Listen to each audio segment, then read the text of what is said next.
জীবনের কোনো না কোনো সময়ে এসে প্রত্যেকেই এক অদ্ভুত একাকিত্বের মুখোমুখি হয়।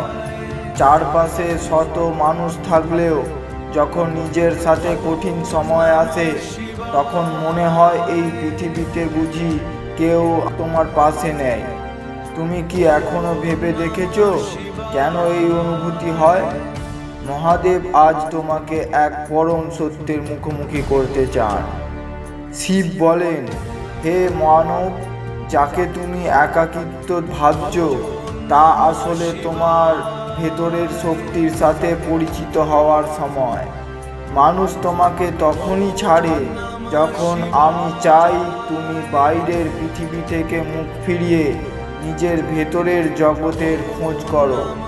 তুমি ভাবছো তুমি একা, অথচ তোমার প্রতিটি নিঃশ্বাসে, তোমার প্রতিটি স্পন্দনে আমি উপস্থিত আছি।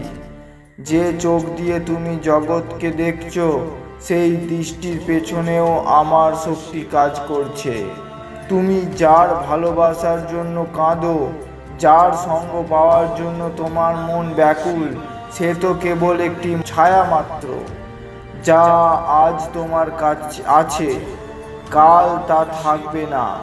একমাত্র আমি আদিকাল থেকে তোমার সাথে ছিলাম, আছি এবং থাকব। তোমার ব্যর্থতা, তোমার চোখের জল, কোনোটি আমার অজানা নয়। তুমি কেবল তোমার অহংকার আর চাওয়ার তালিকাটা আমার চরণে সমর্পণ করে দাও।